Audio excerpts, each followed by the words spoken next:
Sir Chandrababu Naidu గారు రేవంత్ రెడ్డి గారికి లేఖ రాయడం జరిగింది సార్. అంటే రాష్ట్ర విభజన తర్వాత ఉమ్మడి సమస్యలు ఉన్నాయి కదా, వాటి పరిష్కారం కోసం కలుద్దామని చెప్పేసి ఆయన ఒక లేఖ అయితే రాశారు. దానికి రేవంత్ రెడ్డి గారు కూడా అనుకూలంగానే స్పందించారు. జూలై 6 ఏమో కలవబోతున్నారు సార్. మరి మీటింగ్ అంటే సీఎం లైన్ తర్వాత ఇద్దరు కూడా కలవడం ఇదే మొదటిసారి కాబట్టి ఎలా ఉండబోతుంది? మరి ఉమ్మడి సమస్యలు ఏవైతే ఉన్నాయో నిజంగా ఏ సమస్యలు పరిగణలోకి వీళ్ళు తీసుకుంటారు? దీనిపైన మీ ఒపీనియన్ సార్.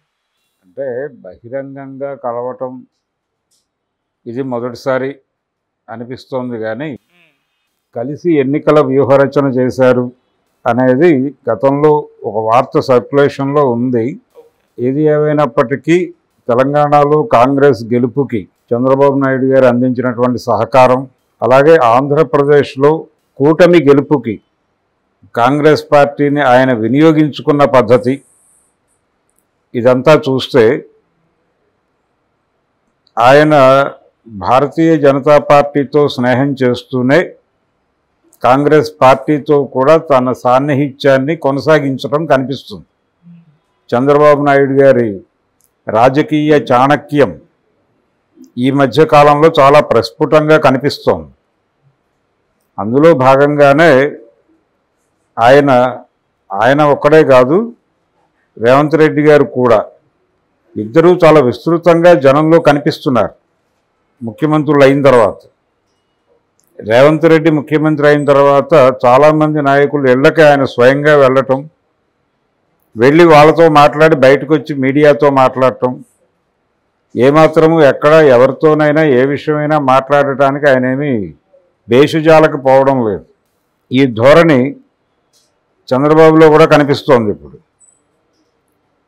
ఆయన పింఛన్ల పంపిణీ కోసం ఒక లబ్ధిదారుడి ఇంటికి వెళ్ళి ఆ కుటుంబంతో అక్కడ కూర్చుని ఇంటరాక్ట్ అవ్వటం, వాళ్ళతో ఆయన జరిపినటువంటి సంభాషణలు, తర్వాత ఆయన వేదిక మీదకి ఎక్కి మాట్లాడినటువంటి విశేషాలు, అంటే గడిచిన ఎన్నికలకి ముందు తెలంగాణలోనూ ఆంధ్రాలోనూ ముఖ్యమంత్రులుగా ఉన్న వాళ్ళు అనుసరించిన పద్ధతులకి భిన్నంగా వెళ్ళే ప్రయత్నం చేస్తున్నారు వీళ్ళు.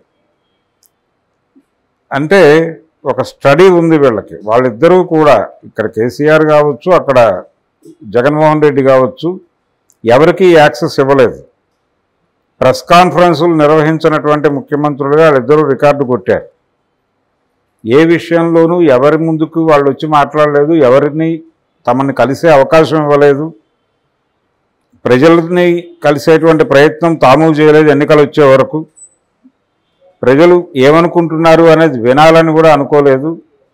ప్రజలకి తాము నేరుగా ఏదైతే పంపిణీ చేస్తున్నామో ఆ పంపిణీ నిరంతరంగా జరగాలి, వాళ్ళని తమతో కనెక్ట్ చేయడానికి ఒక మెకానిజం ఏర్పాటు చేసుకున్నాం. మెకానిజం, ఆ నెట్వర్క్ బలంగా ఉంటే చాలు, మిగిలిన విషయాలు అవసరం లేదు అన్న ధోరణిలో వ్యవహరించి దెబ్బతిన్నటువంటి తీరుని చూశారు వీళ్ళు. గత ఎన్నికల్లో ఆంధ్రప్రదేశ్ వరకు చూస్తే అసెంబ్లీ ఎన్నికల్లో యాంత్రికము తాంత్రికము కలిసి కూటమికి విజయం సిద్ధించింది. అయితే అది వాస్తవమే అయినప్పటికీ ఏదో మేరకు ఓటర్లో ఉన్నటువంటి ప్రభుత్వ వ్యతిరేకత కూడా తమకు ఉపయోగపడింది. ఆ ప్రభుత్వ వ్యతిరేకత ఆ మేరకు పోగుపడటానికి కారణం కూడా ఈ రోజుకి 40% ఓట్ బ్యాంక్ అక్కడే ఉంది, జగన్మోహన్ రెడ్డి దగ్గరే ఉంది.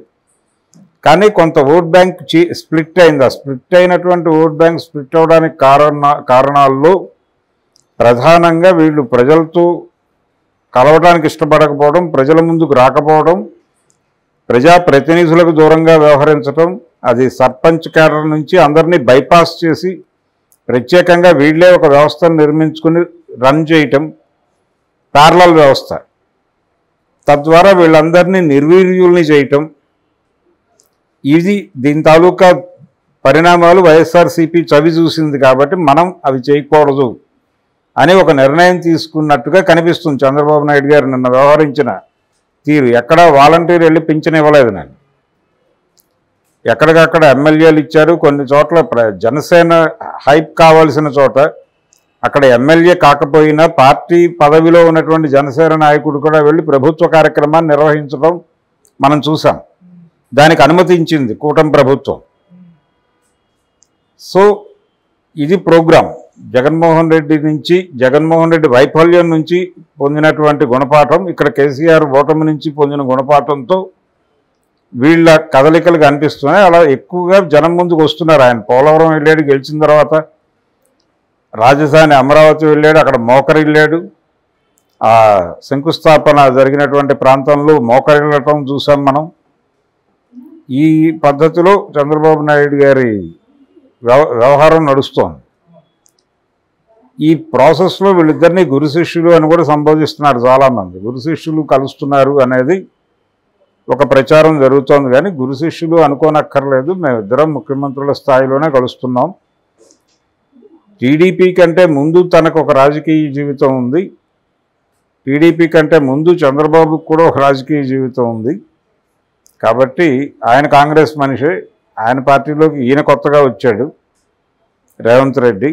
ఏది ఏమైనప్పటికీ వీళ్ళిద్దరూ ఎక్కువ కాలం ఆయన నాయకత్వంలో ఈయన పనిచేయటం అనేది ఒక ప్రాతిపదిక అనుకుని ఈ వాదన తీసుకొస్తున్నారు. కానీ రేపు వాళ్ళు కూర్చుని సార్ట్అవుట్ చేయాలనుకుంటున్నటువంటి విషయాలు అంటే ఉమ్మడి రాజధానిగా 10 ఏళ్ళు అయిపోయింది, దీన్ని కొనసాగించే ప్రయత్నం ఏదైనా జరుగుతుందా అనేది కొంతమంది మాట్లాడుతున్నారు. కానీ డెఫినెట్గా ఆ పని ఉండదు, ఆ పని చేయరు.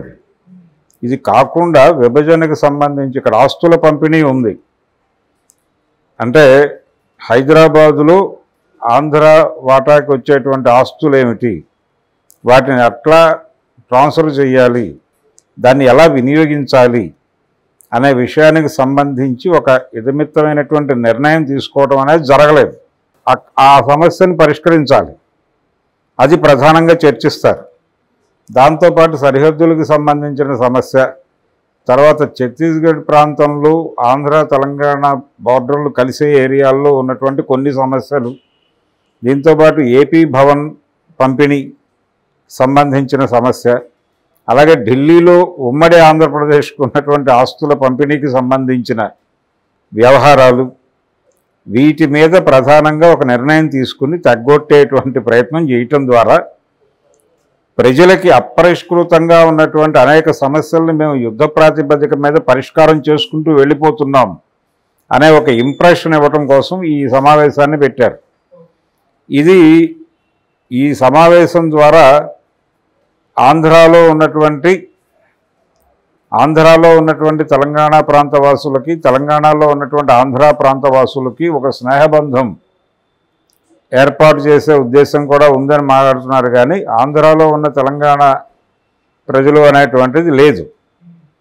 ప్రధానంగా హైదరాబాద్ కేంద్రంగా ఉన్నటువంటి ఆంధ్ర ప్రజలు, వీళ్ళల్లో ఒక ఆనందం కలిగించటం, ఇది కూడా మన రాజ్యమే అనేటువంటి ఒక ఇంప్రెషన్ కలిగించటం అనేదే ఉద్దేశం.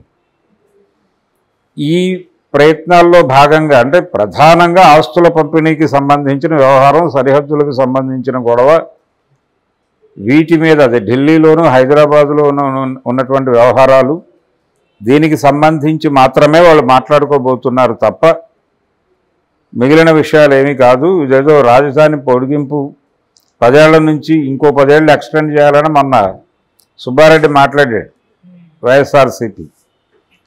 అటువంటి నినాదాలు ముందుకు తీసుకొస్తే ఆయన అమరావతి ప్రాజెక్టు వెనక్కి వెళ్తుంది. అందుకని డెఫినెట్గా ఆ పని చేయడు. అలాగే ఈ 2 రాష్ట్రాలకి సంబంధించినటువంటి సాగునీటి ప్రాజెక్టుల నీటి పంపిణీ వ్యవహారానికి సంబంధించి నాగార్జున సాగర్కి కేసీఆర్ చివరి రోజుల్లో జరిగినటువంటి వివాదం, ఇలాంటి ఇష్యూస్ కూడా ఉన్నాయి. వాటి మీద కూడా ఒక నిర్ణయం తీసుకునేటువంటి అవకాశం ఉంది. నీటి పంపిణీ జరుగుతున్నటువంటి పద్ధతి, అలాగే భవిష్యత్తులో అనుసరించాల్సిన పద్ధతి, దాని గురించి కూడా మాట్లాడుకోవాల్సిన అవసరం ఉంది. గతంలోనే ఇలాంటి మీటింగులు జరగాల్సి ఉంది రిపీటెడ్గా అని అనుకున్నారు, కానీ జరగల. వారి ప్రజలతోనే వారు కలవడానికి ఇష్టపడినటువంటి ముఖ్యమంత్రులు తమలో తాము కలిసి ప్రజల సమస్యలు మాట్లాడుకుంటారని ఎవరూ అనుకోలేదు. కానీ కలిశారు.